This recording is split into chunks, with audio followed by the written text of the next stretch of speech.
이게 이제 한국 남자들이 이제 기원할 때 해당하는 사항들인데 지금 여쭤보신 게 10페이지 26번부터 나중에 여기 인숙이에요. 여기다 썼어요.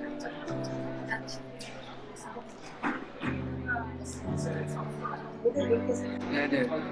이거 뜨세요. 사람이 이제 설 S 설 은 S가 되는 거예요. 애들의 미들네임으로 처리하고 그 때문에 심의법 바꿨어요. 그 다음에 해양 블랙, 그 다음에 시간 주소 이게 굉장히 중요해요. 좀 잘 써야 됩니다. S라고 하겠네요. 네가 기억이 아예 없거든요. 근데 시간 쓰게. 근데 셀렉티브 서비스는 인터넷에 검색이 가능해요. 그럼 굉장히 문제는 없는데 기록을 쓰시고 근데 안 해도 문제가 없을까? 난 뭐, 이거를 안 하는 경우가 있네. 26세부터, 만약에 26세인데 안 하면 끝났잖아요? 그냥 11세까지 못 하게 되는 거예요. 30대 지났다니까.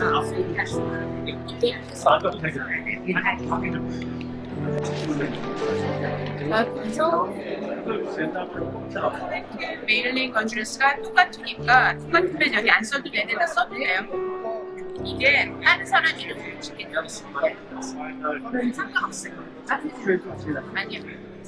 메리 근데 어디서 하셨어요?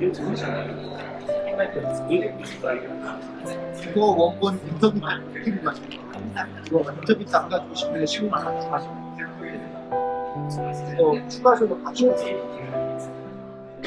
여기에는 안 썼는데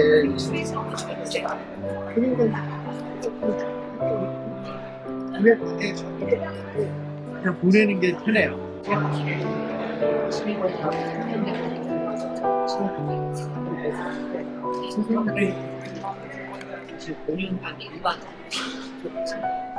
그런 경우는 지금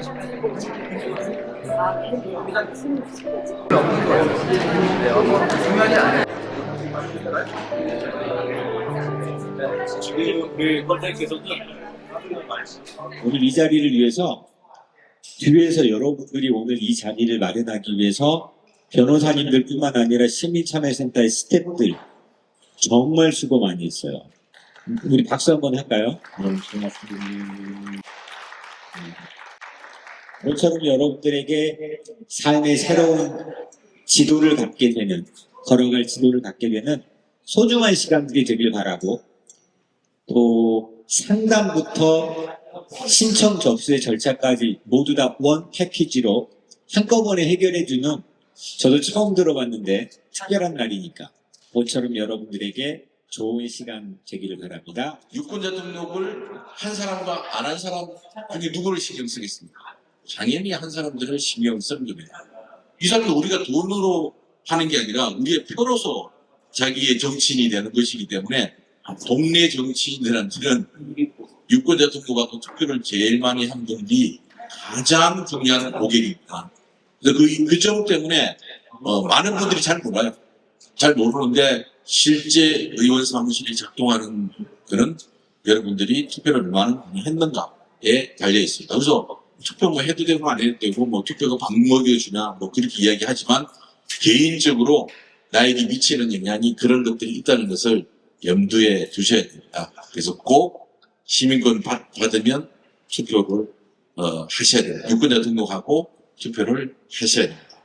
그리고 유권자 등록을 하고 나서 이사를 가면 또 해. 그리고 요즘은 뉴욕과 뉴저지 드라이브 라이센스가 있는 분들이 온라인으로 다 유권자 등록을 할 수 있습니다. 그래서 DMV에다가 온라인 어카운트를 만들어 놓으면 때가 되면 DMV에서 나한테 인스펙션 얼마 안 남았으니까 인스펙션이 아니라 레지스트레이션 얼마 안 남았으니까 레지스트레이션 하십시오라는 이메일도 보내주고 우리가 주소 변경하면 이 변경된 주소에 따라서 유권자 등록도 해주고 이런 일들이 있기 때문에 DMV에다가 이제 내 어카운트를 만들고 등록을 해놓으면 좋고, DMB를 통해 갖고 주소 변경을 하잖아요. 그러면 유권자 등록용지도 다 자동적으로 주소 변경이 이루어집니다. 그리고 이제 선거를 하러 가야 되는데, 미국의 선거가 되게 복잡합니다. 선거가 거의 매년 미국은 선거가 있거든요. 4년마다 한 번씩 대통령 선거가 있고, 2년마다 한 번씩 연방 하원의원 선거가 있으면서 연방 상원의원 3분의 1을 다시 뽑습니다. 그리고 주지사들도 3분의 1을 다시 뽑습니다. 그래서 48개 주가 이렇게 돌아가는데 딱 2개 주가 48개 주가 짝수회에 그 스테이트 와이드 일렉션, 그러니까 주 선거가 이루어지는데 딱 2개 주만 홀수회에 합니다. 그거 아시는 거예요? 홀수회에 주 의원들, 주지사를 뽑는 딱 2개 주가 있습니다. 뉴욕은 짝수회, 우리 옆 동네 뉴저지, 그리고 버지니아. 이 버지니아하고 뉴저지는 미국이 만들어질 때 뉴저지는 반연방주의자들이고 버지니아는 친연방주의자들이 오랫동안 싸웠어요. 오랫동안 싸우다가 합의를 해서 만들어낸 게 연방상원, 연방하원. 이 2개는 뉴저지하고 버지니아가 주로 싸우면서 합의를 맺게 그 내용. 그래서 그분들은 이 홀수회에 스테이트 와이드 일렉션들이 있어갖고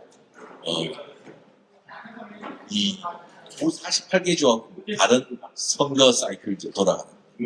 그렇지만 2년마다 한 번씩 연방 상원 3분의 1, 연방 하원 435명 전원, 그리고 4년마다 한 번씩 대통령 선거, 이렇게 미국이 돌아가고 있습니다. 하원은 인구 비례로 선거하는 거고, 상원은 주별로 선거를 하는 겁니다.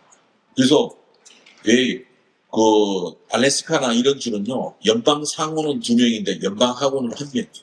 연방 하원은 보통 70만에서 80만 명 정도 되는 인구수에 따라서 연방 하원 1명이 배정이 되는데, 이 알래스카는 거의 70만 명이 안 되는 거예요, 주가. 그러니 만약에 하원 위주로만 선거를 한다 그러면 그게 매번 손해보는 거예요. 그러니까 연방 상원이 2명을 주별로 배당해 놓은 겁니다. 이게 이제 소수 스테이트라고 손해 안 보게끔 하기 위해서 그렇게 해놓은 거예요. 그래서 미국 선거를 보면, 미국을 보면 아주 재미있어요. 미국의 모토는 로마를 따라서 만들어진 거잖아요. 그 세네트라는 게 있고 하원은 고민관들이었고, 그러니까 이게 수천 년 만에 이제 미국의 공화국이 만들어질 때 로마의 방식을, 로마와 그리스의 방식을 갖고 와서 가장 선진화된, 왕권이 아닌 가장 선진화된 민주주의 국가로 이제 만들어졌는데, 그게 이제 미국이 서로 협력하고 서로 타협하고 이런 방식으로 가는 그런 제도입니다. 그 중에서 선거가 제일 중요해요. 예전에는 운이 좋아야만 좋은 왕을 만났죠. 그러면 배불리 먹고 전쟁도 안 하고 살 수 있었는데, 지금은 국민들이 현명해야 좋은 지도자를 뽑습니다. 국민들이 정신 똑바로 차리고 좋은 지도자를 뽑지 못하면 그들에 의해서 우리가 지배를 받고 나라가 나갑니다. 그래서 이 민주주의 국가에 있는 시민들은 늘 깨어 있어야 되고 현명해야 됩니다.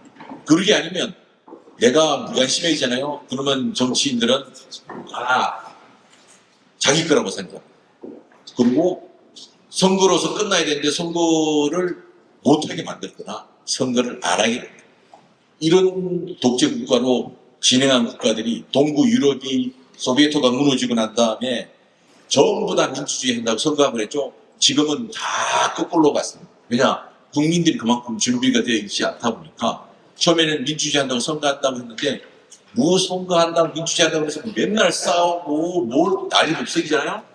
그러다 보니까 사람들이 관심이 없어져 보니까 그때서 독재자들이 나타나고 선거도 안 해. 선거를 하면 다 부정선거를 해. 그래서 지금 옛날에 동북권에 있던 많은 나라들이 지금 이상한 형태가 되고 있습니다. 민주주의도 아니고 공산주의도 아니고 권위주의 국가가 되버린 거죠. 근데 여러분들이 이제 이거 시민권 신청을 해서 유권자 등록하고 투표를 하실 때는 그런 걸 머릿속에 염두에 두셔야 됩니다.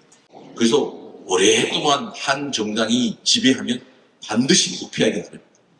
이 당도 했다가 저 당도 했다가 바꿔 지금 서로 경쟁해갖고 우리한테 잘 보이려고 하려고 하는 거거든요.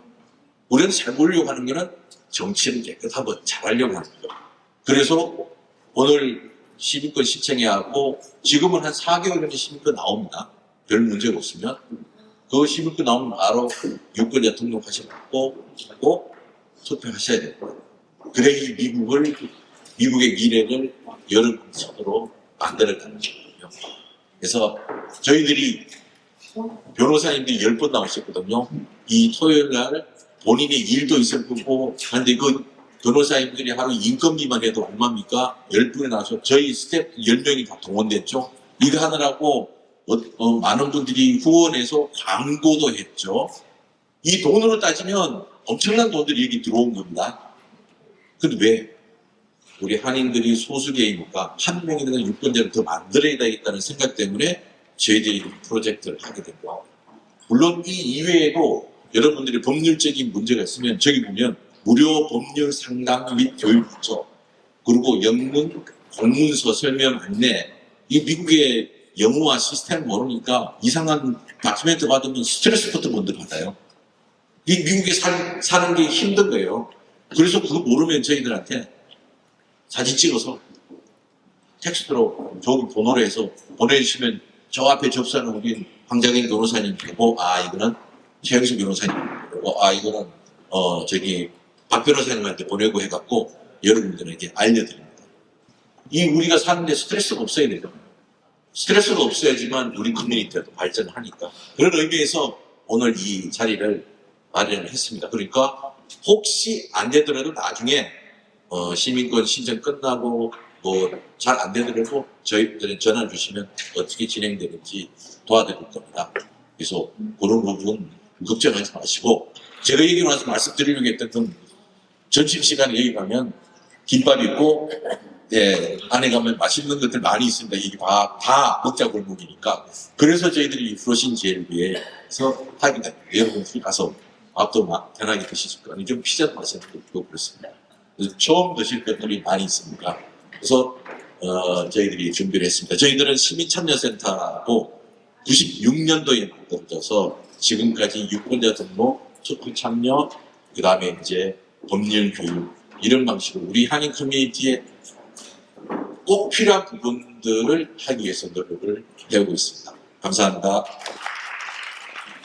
오늘 이 자리를 위해서 수고해 주시는 변호사님들 좀 소개시켜드리겠습니다.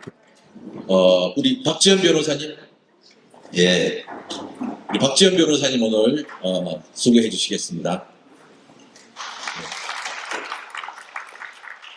그 옆에 우리 조민희 변호사님, 그리고 그 옆에 주디장 변호사님, 그 다음에 최용수 변호사님, 그리고 저 앞에 접수하고 있는 황정인 변호사님, 그리고 우리 바로 뒤에 박재형 변호사님, 그 다음에 또, 여기 박소연 변호사님, 그리고 이선재 변호사님, 저희들이 이런 변호사님들을 모시고 인민자 보호 법률 대책위원회를 2017년도에 만들었어요. 그때 이제 갑자기 막 추방한다 막 그래서 모든 분들이 떨고 그럴 때 저희들이 전화 받고 대안 설명해드리고 그런 활동들을 하면서 저희 변호사님들이 이제 이민자 보호 법률 대책위원회 저희 시민참여센터의 리걸 태스크포스 이렇게 만들어가고 지금까지 활동을 해왔습니다. 그래서 혹시 주위에 그런 분들이 있으면 전화번호 기억하시다가 저희들에게 알려주시기 바랍니다.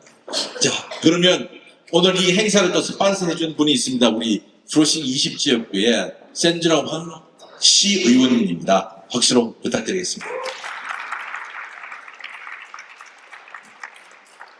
Hi, good morning. I'm Councilwoman Sandra Ong. I represent this great district of Flushing and Murray Hill. I really want to thank CASE for having this very important immigration citizenship seminar.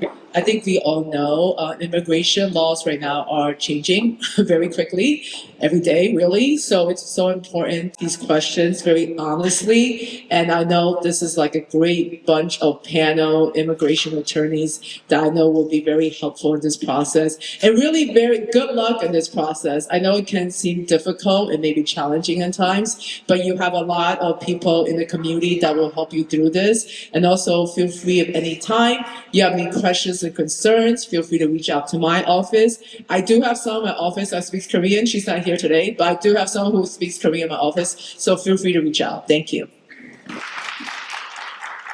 중요한 분이 오셨는데요.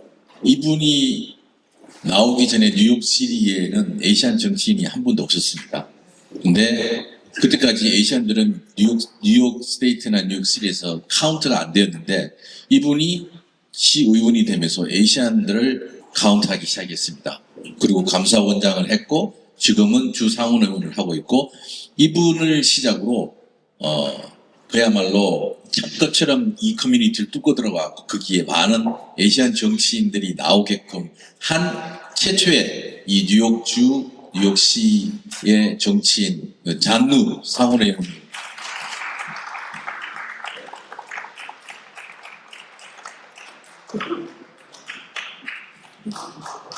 여러분 안녕하십니까?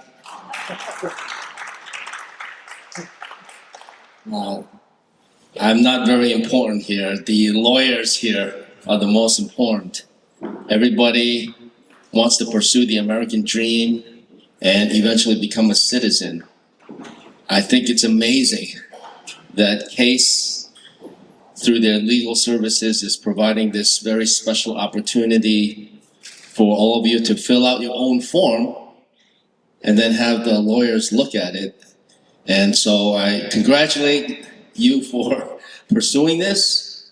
And I want to thank Don Chan and the rest of the CASE team for really providing this opportunity to the community. I want to thank the lawyers and the legal experts involved here, and very happy to co-sponsor today's event with Ron Kim and Sandra Ung and many of the organizations.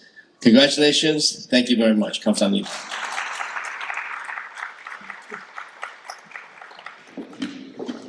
안녕하세요. 시민권 월클에 함께 참여해 주셔서 매우 기쁩니다.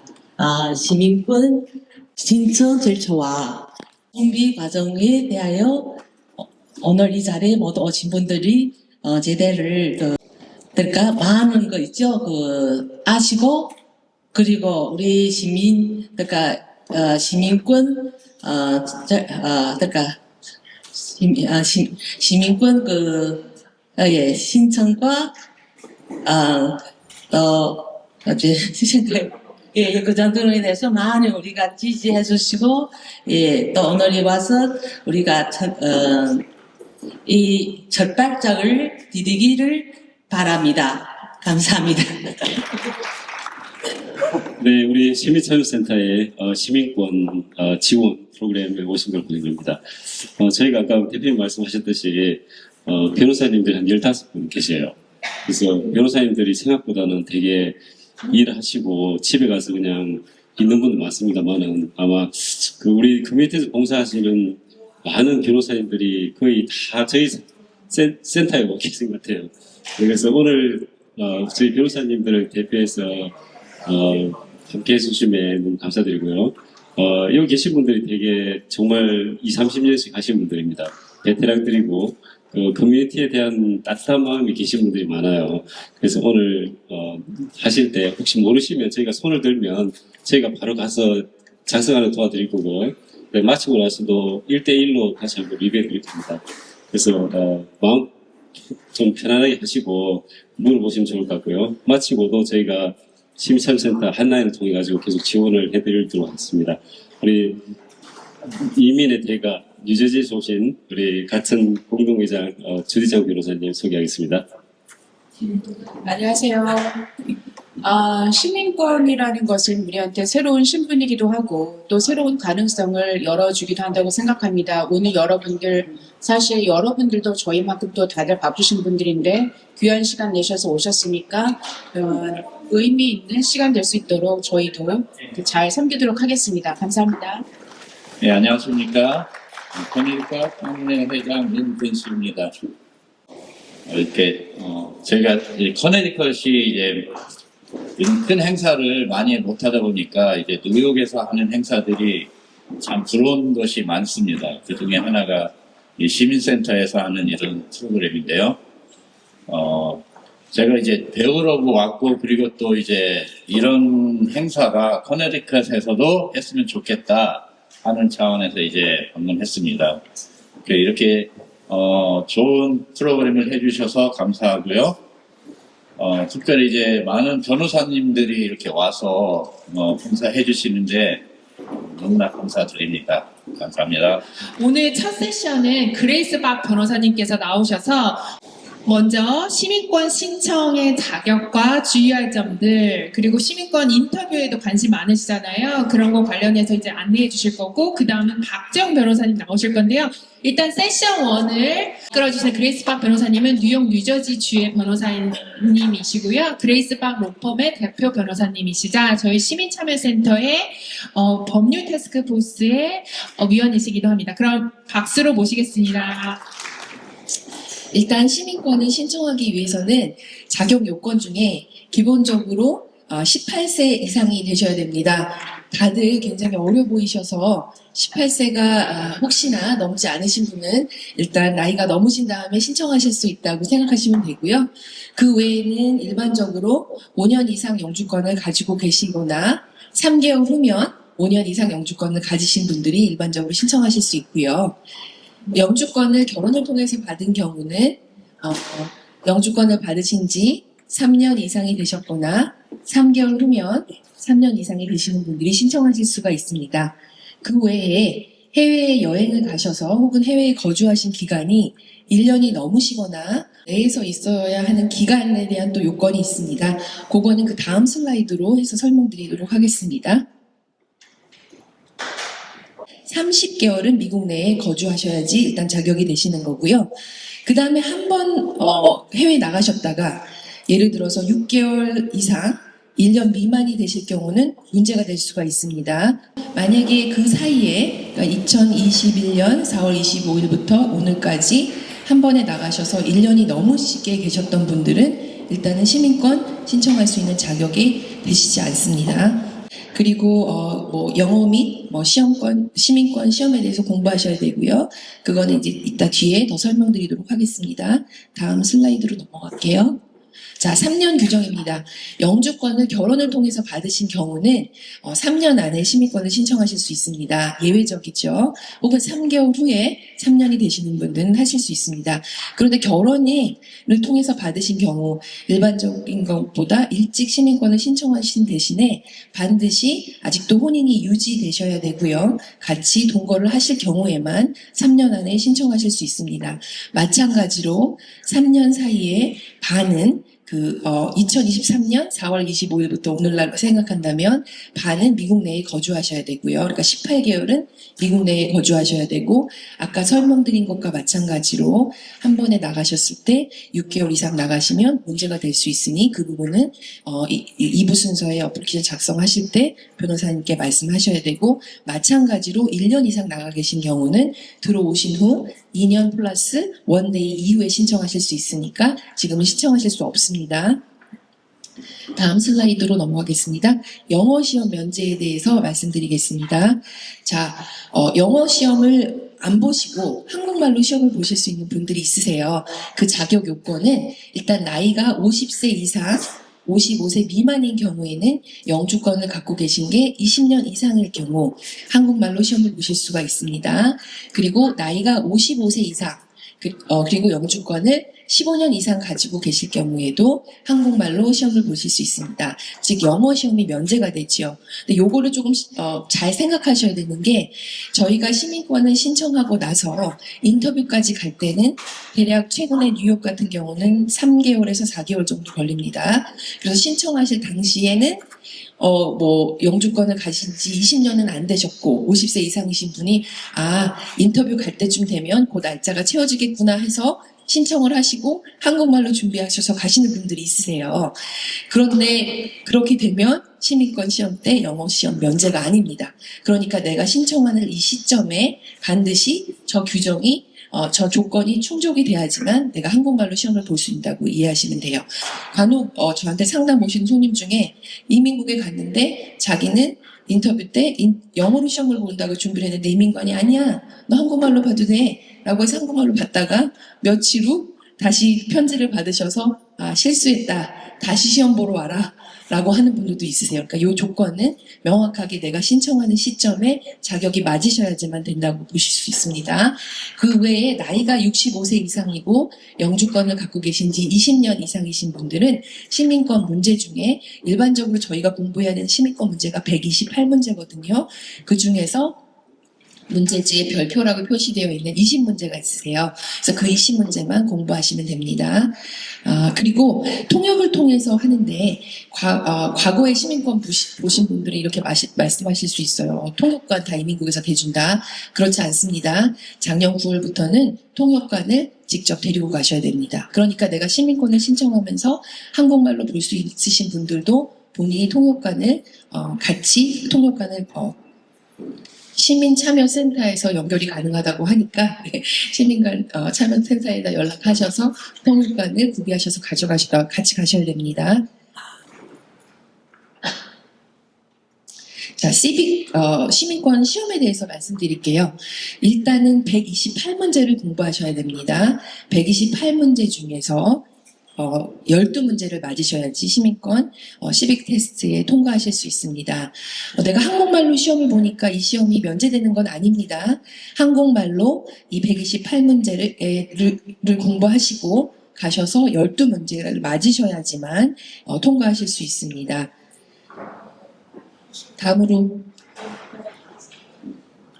자, 시험 진행 방식에 대해서 말씀드리겠습니다. 아까 12문제를 맞으시면 통과하실 수 있다고 했잖아요. 12문제 맞히면 바로 질문은 종료가 됩니다. 그러나 내가 12문제를 못 맞추면 20문제까지 이민관은 물어보고 그 중에서 12문제가 안 되면 시험은 통과를 못 하시게 됩니다. 그래서 인터뷰 당시에 만약에 통역관을 통해서 하게 되면은 이민관은 영어로 물어보고 통역관이 그것을 그 신청자에게 한국말로 통역해 주시고 신청자는 한국말로 대답하시면 다시 통역관이 이민관한테 영어로 대답하는 식으로 진행이 되십니다.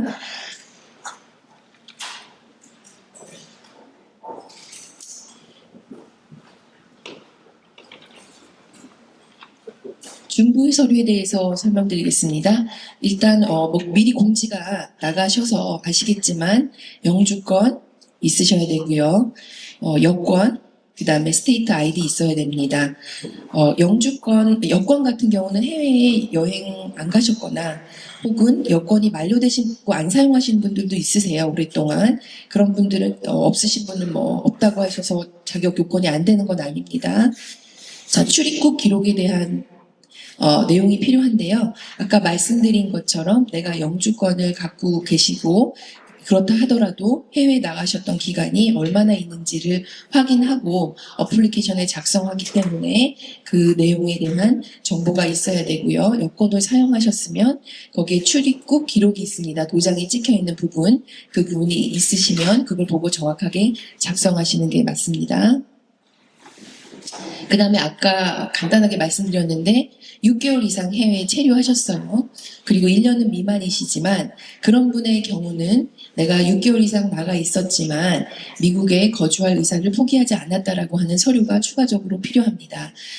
제가 커버하지 않은 내용은 다음 박재용 변호사님께서 말씀드릴 거니까 이 부분에 대해서는 박재용 변호사님께 제가 넘기도록 하겠습니다.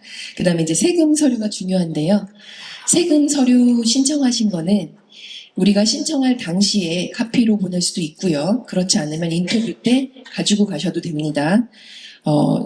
세금 실제로 신청한 그 카피를 가져가시거나 아니면 없으시면 IRS 트랜스크립을 가지고 가시면 됩니다.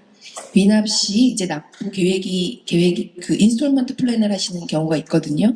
근데 대부분의 경우 인터뷰를 가셨을 때 인스톨먼트 플랜으로 IRS에 내가 돈을 이렇게 갖고 있다라고 하면 그 페이먼트가 끝난 거를 가지고 오라고 하는 경우가 많습니다. 되도록이면 세금 신고가 다 완료된 다음에 신청하시는 것이 좋습니다. 결혼 관련해서 뭐 영주권을 결혼으로 취득하신 분이거나 그럴 경우는 혼인증명서, 이혼 판결서, 배우자 시민권 증명서나 혹은 그것에 대한 정보가 필요합니다.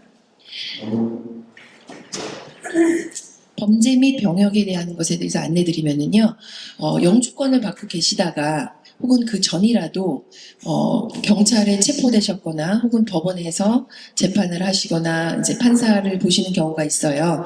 그럴 경우는 법원 판결문 Certificate of Disposition이라고 하는 것을 법원에서 받아서 가지고 가셔야 됩니다. Certified copy나 법원 스탬프가 찍혀져 있는 거를 가지고 가셔야지 인터뷰 시 Certified copy 혹은 스탬프가 되어 있는 걸 달라고 하니까 그걸 미리 준비하셔야 되고요. 체포는 되셨지만, 그러니까 경찰에 어레스트는 되셨지만 법원 포멀 차지가 되지 않아서 법원까지 가지 않으신 분들도 있으세요. 그런 경우는 체포 기록 가능하시면 그 서류도 준비하시기 바랍니다. 자, 셀렉티브 서비스 기록은 뭐냐면은요, 영주권을 18세에서 25세 사이에 받으신 성인 남자분들 경우에 그 셀렉티브 서비스에 등록을 했다라고 하는 기록이 있어야 돼요.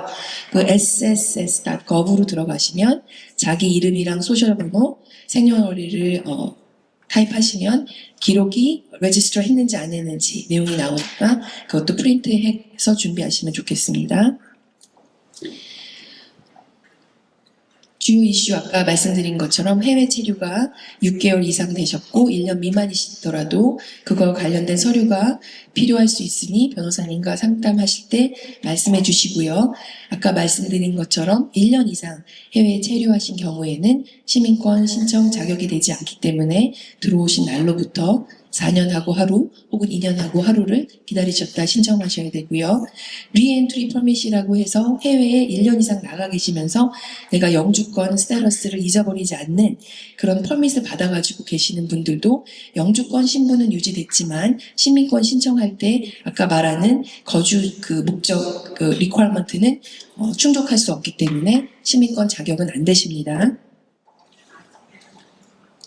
아까 뭐 말씀드렸던 것 같은데요. 이제 세금 보고하셔야 되고 세금 신고 시 혹시나 미거주자로 신고하셨으면 문제가 되실 수 있으니 변호사님과 상담하시는 게 좋을 것 같습니다. 미납 세금이 없도록 하셔야겠습니다. 어플리케이션에 물어보는 게 있거든요. 그 부분에 대해서. 그러니까 미납 세금이 없이 다 클리어 된 다음에 신청하시는 것이 좋겠습니다. 주요 범죄 이슈는 뭐 음주운전이 있으신 분, 절도 사기, 혹은 시민권자가 아닌데 내가 시민권자로 등록하시고 투표를 하셨거나 그러면 문제가 되실 수 있으니 그런 부분에 대해서도 2부 순서에 작성 시 변호사님께 말씀하셔야 됩니다. 자, 인터뷰 준비에 대해서 말씀드릴게요. 이 과거 위험, 허위 진술. 그러니까 과거 영주권을 받았을 때 문제가 되시는 분들도 있으세요. 영주권을 받았을 때 예를 들어서 내가 직장을 통해서 받았어요. 인터뷰 때 너가 어떻게 영주권을 받았니? 라고 물어봤는데 모르는 거예요.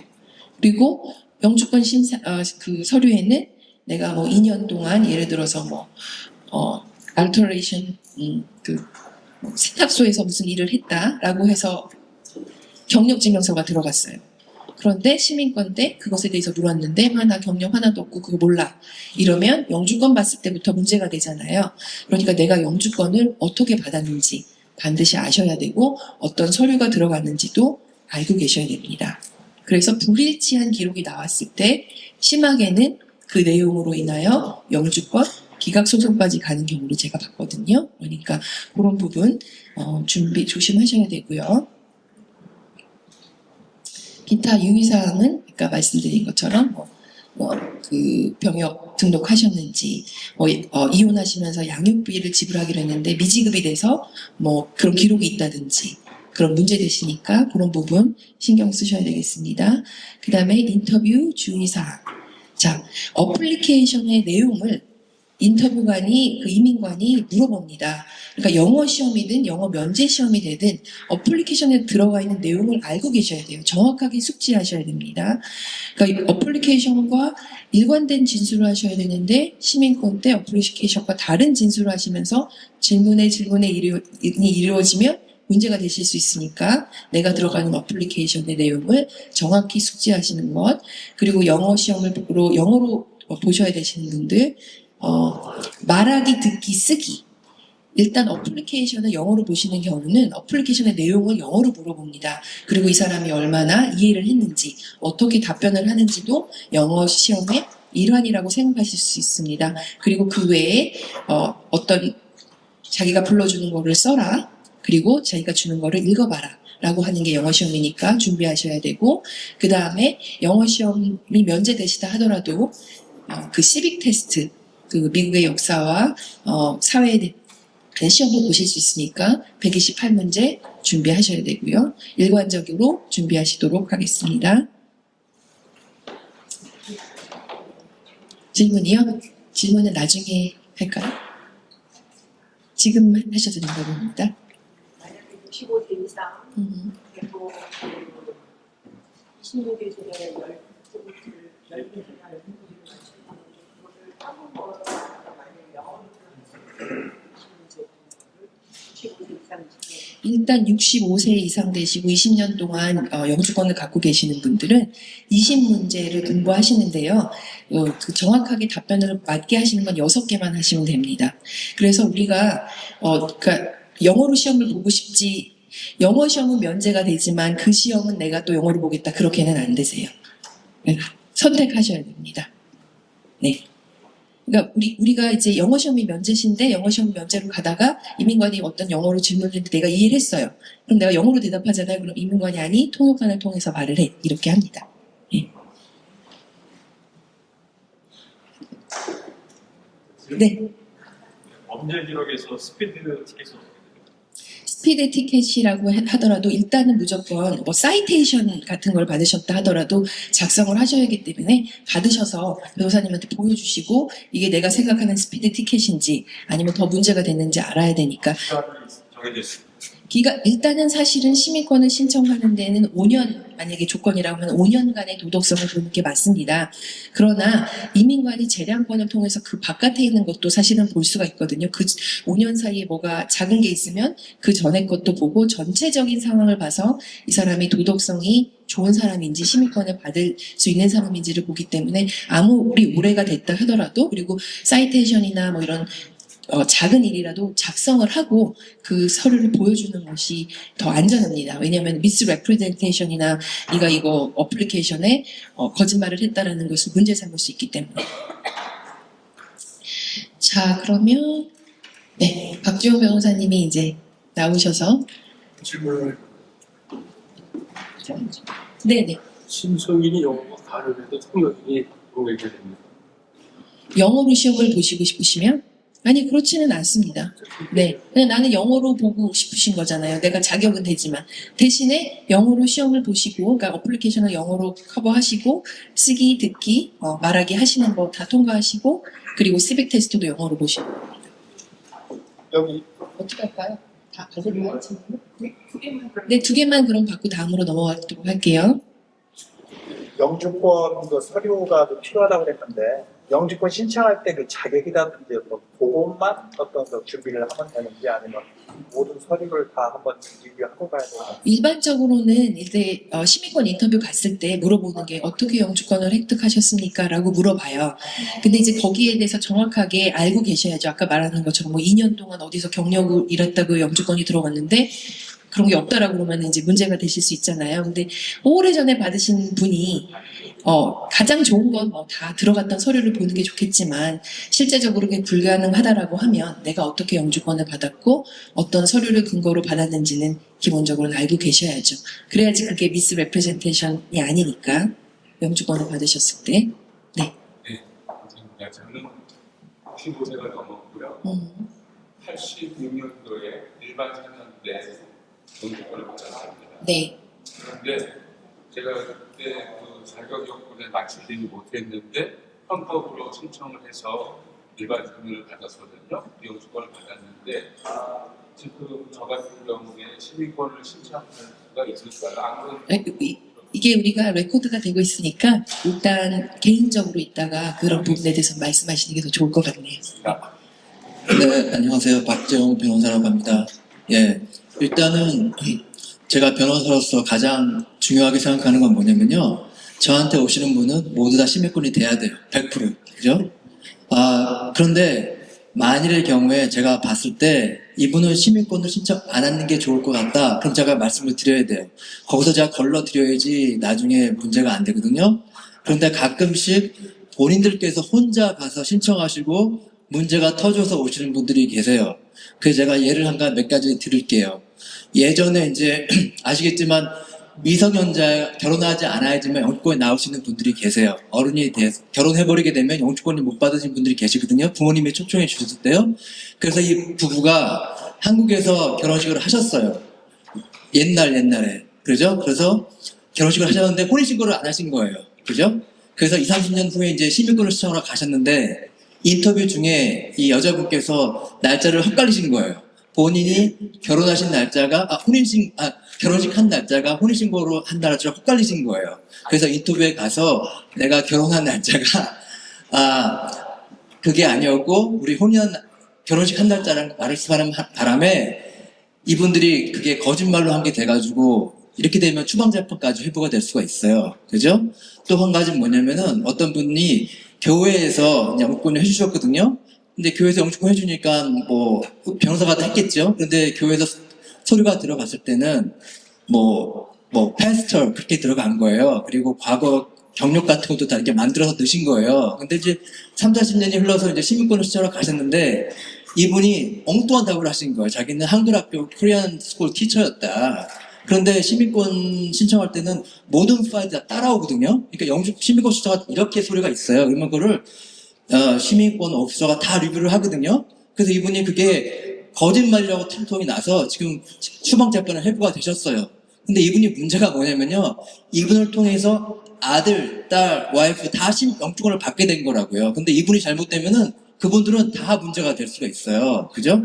그렇기 때문에 제가 항상 여쭤봐요. 왜 시민권을 받으려고 하십니까? 여쭤보거든요. 그래서 제가 그걸 들어보고 리스크가 있으면은 제 입장에서는 돈을 받고 도와주시는데 제가 도와드렸다가 추방되면 큰일 아니에요. 그렇기 때문에 저는 이제 안전한 케이스만 제가 말씀을 드려요. 그래서 혹시 그렇게 본인께서 영주권을 어떻게 받은지를 모르시고 확실하지 않으시면은 꼭 옛날 서류들 다 뒤져보셔야 돼요. 그죠? 그래서 확실하게 아시고 가시고요. 그 다음에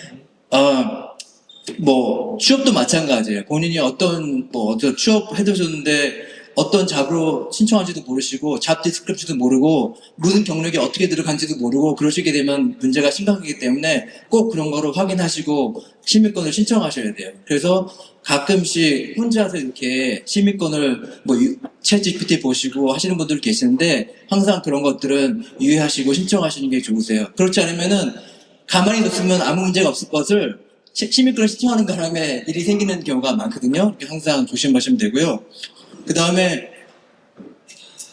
아까 말씀드렸다시피 체포된 기록이 있으시다. 그죠? 그러면 꼭 그거를 법원에 가셔가지고 파이널 디스포지션을 받으셔가지고 같이 제출을 하셔야 되는 거고요. 그리고 아까 전에 말씀드렸던 것 같이 보통 교통티켓은 괜찮아요. 그죠? 교통티켓 때문에 시민권이 안 나온다. 그런 일은 없어요. 그렇지만 이민국에서는 만일에 벌금이 500불 이상이다. 그러면은 적게는 하게 하거든요. 그렇지만 티켓 때문에 영주권 시민권 못 받는 일은 없으시니까 너무 걱정하지 마시고 이게 기억이 안 날 수가 있잖아요. 너무 오래된 티켓이면요. 그죠? 파킹 티켓 그런 것들은 괜찮으니까요. 예, 걱정하지 마시고요. 예. 그리고 제가 잡에 대해서 말씀을 드렸고요. 예. 그리고 형사 기록도 있는데요. 그 과거의 이민 기록들이 이제 변호사가 너무 오래전에 고용했으면요. 변호사를 연락이 안 될 수도 있고요. 변호사가 루트할 수도 있고요. 그리고 서류가 많이 없을 수 있거든요. 그럴 경우에는 이민국에 이렇게 요청을 하게 되면은 과거 이민국서를 다 받아볼 수가 있어요. 그래서 그거를 FOIA라고 하거든요. 그래서 본인께서 하실 수도 있으시고요. 아니면 변호사님 계시면은 요청하셔가지고 꼭 과거의 서류들을 확인하시고 그렇게 신청하시는 게 가장 안전하겠습니다. 네. 그리고 제가 아까 전에 그리고 한 가지는요. 뭐 여기 계신 분들은 워낙 연세가 좀 계시니까 괜찮은데요.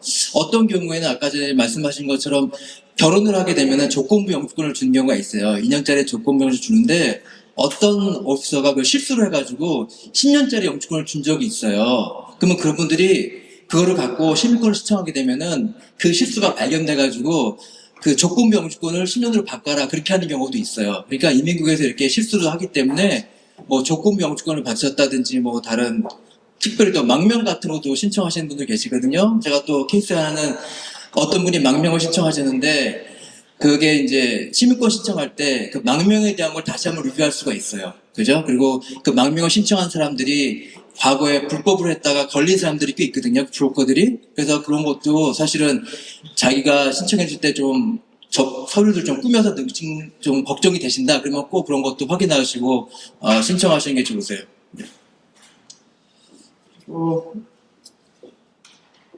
네, 그리고 아까 전에 제가 들어올 때 여기 계신 분들이 많이 접수비에 대해서 많이 궁금하시다고 제가 들었거든요. 그래서 접수비에 대해서 제가 말씀드릴게요.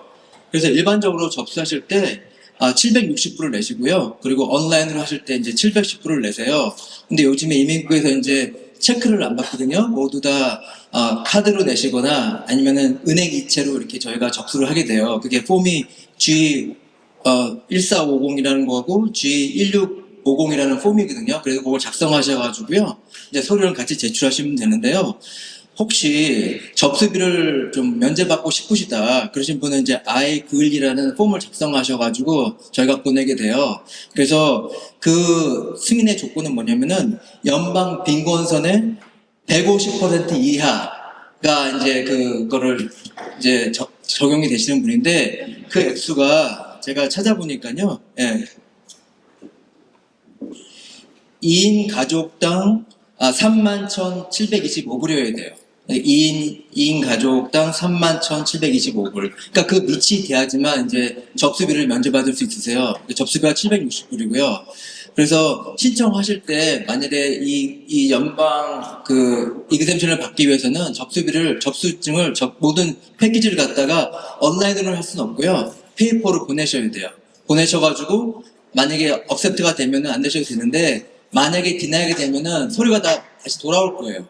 그래서 이걸 빨리 신청하고 싶으시다, 돌아오는 게 번거로우시다, 그러면은 어쩔 수 없이 접수비를 넣어가지고 보내는 밖에 없어요. 그죠? 그래서 사실 변호사로서 서류가 돌아오는 게 가장 최악이거든요. 그래서 많은 경우에 그냥 접수비를 보내시는 게 안전하실 것 같다. 그렇게 제가 추천을 드려요. 네. 그리고 어떤 경우에는 이 150%가 안 되시는 분들은 또 우리가 감면을 신청할 수가 있어요. 원래는 760불인데 380불까지 깎아주는 경우도 있거든요. 그것도 이제 연방 빈곤선의 150%에서 200% 사이에요. 그러니까 한 4만 불 정도 되시는 분들이거든요. 또 그분들도 이제 그거를 신청하실 수 있으신데요. 이분들 같은 경우에는 380불을 같이 보내셔야 돼요. 보내시고 만약 억셉트가 되면은 그 380불로 해주는 거고요. 아니면 다시 서류가 반송이 될 거예요. 네, 뭐 이전에 박 변호사님께서 잘 설명해 주셔가지고요. 뭐 이 정도 제가 말씀드리면 될 것 같아요. 네, 감사합니다. 저기 텍스 보고가 계속 이렇게 돼 있는 경우가 어떤 시민권 최종적으로 이렇게 받는데 유리한가요? 뭐 당연히 그러니까 텍스 보고를 젊으신 분인데 이런 분들 봤어요. 너무 낮게 하시거나 막 안 한 연도가 있었어요. 근데 유졸리는 저는 이제 신청할 때 텍스 신고서를 같이 어플리케이션에 보내진 않거든요.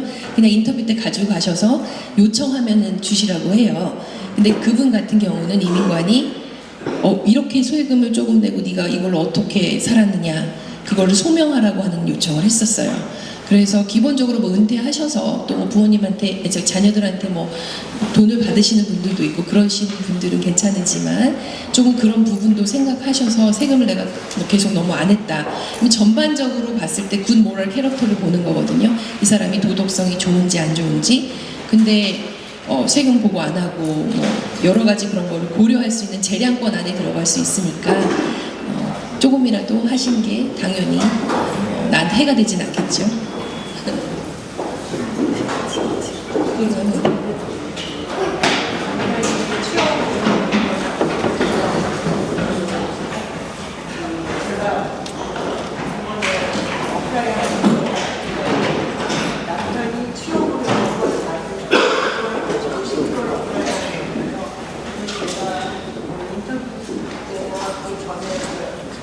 신청을 할 때 다른 서류가 필요한 거에 맞는 취업으로 영주권을 받아야 증거가 되는 네, 물어볼 수 있어요. 그래서 남편분이 무슨 일을 해서 영주권을 받았고 그걸 물어볼 수 있거든요. 예, 말로 물어볼 수 있어요. 예, 말로 물어볼 수 있고요. 제가 손님 가운데 어머님이 시민 영주권을 그렇게 받으셨어요. 근데 따님이 시민권 신청할 때 엄마가 이런 걸 갖고 오라고 그랬어요. 그래가지고 그때 그 어머님께서 부랴부랴 막 서류를 막 연락해서 고생 많이 하셨어요. 걱정, 예, 영주권 시민권 되셨거든요. 근데 힘드셨어요. 예. 미리 준비하고 가시면 되는데요. 그렇지만 오피서가 아무 얘기도 안 하면 일부러 주실 건 없으세요. 그죠? 예. 예. 네, 감사합니다. 헷갈리시는 부분은 손 드셔도 되고요. 중간에 아니면은 모으셨다가 상담할 때 여쭤보셔도 되는데 헷갈리는데 볼펜으로 쓰시면 지울 수가 없잖아요. 둘 다. 그리고 이거는 가져가셔도 돼요. 저희 볼펜과 펜슬은. 그래서 이렇게 진행이 될 거라는 거, 그리고 앞에서 이렇게 다 하나하나 안내해 주시고 1번, 2번 못 쓰세요, 3번 못 쓰세요. 그리고 중간중간 손 드시면 여기 계신 변호사님들이 중간중간 다 돌아다니시면서 도와주실 거거든요.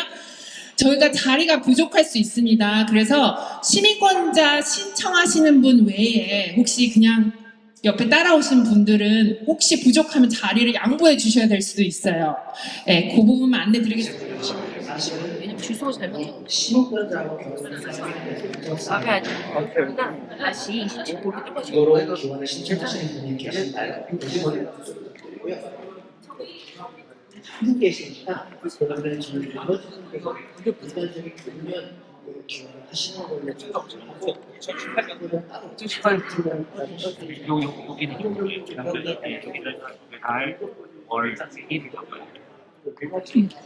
여기는 지나고 거의 뭐 16년 400만. 그러니까 지금이 결혼을 하셨는지 싱글인지 돌아가셨어요. 그러면은 위도. 오케이. 그다음에 밑에 가는 날이니까 이거 카드 확인하시죠. 자, 영주권 카드. 자, A 정도 뭔지 아시죠? 그렇죠.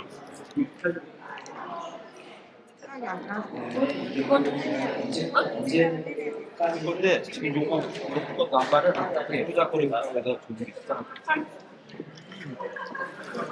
배우자 입장 괜찮구나.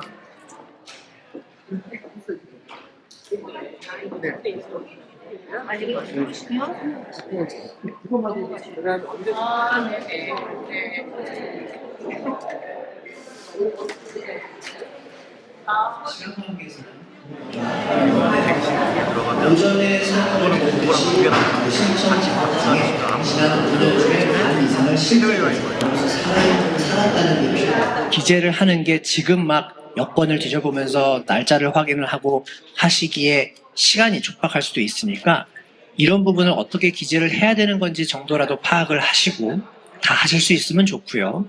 못 하셨더라도 나중에 추가로 기재를 하실 수는 있는데 여권상에 있는 도장들, 이게 뭐 꼭 페이지가 순서대로 되어 있는 것도 아니고 도장이 거꾸로 찍혀 있을 수도 있고요. 그런 것들을 다 감안하셔가지고 언제 나갔다가 언제 들어왔고 어떤 나라에 머물렀고 이거를 쓰시는 건데 하루 이상 나가셨을 때 쓰는 거예요. 그래서 캐나다를 한 2시간 갔다가 오신 거는 안 쓰셔도 되고요. 낙서할게요. 일단 다음마다 새로 쓰세요. 이거는 낫지 않겠어요? 결혼한 날짜 쓰셔야 돼요.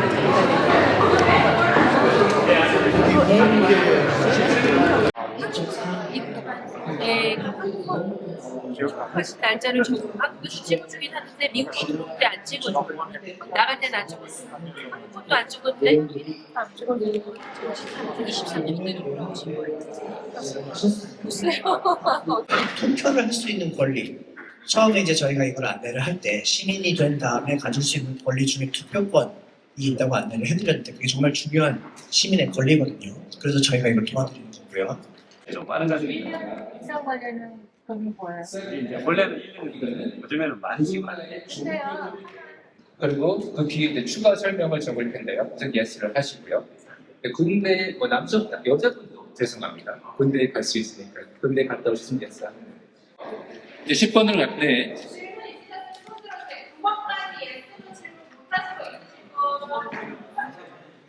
네, 9번은요. 제가 간단하게 말했는데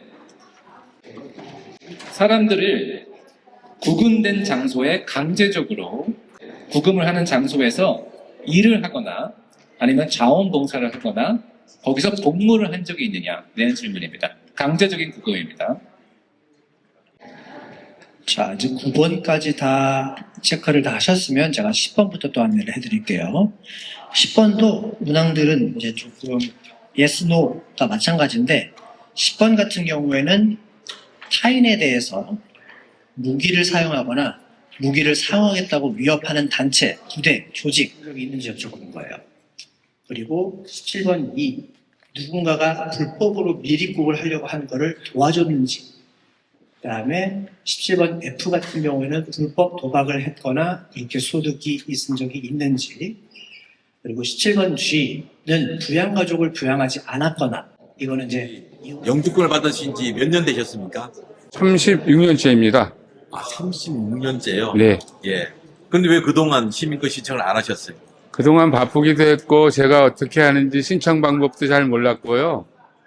이번에 이런 좋은 기회를 마련해 주셔서 한번 참여하게 되었습니다. 처음부터 끝까지 하나하나 자세히 설명해 주시고 또 한두 분이 아니고 여러 분이 오셔서 도와주셔서 정말 많은 도움이 되었습니다.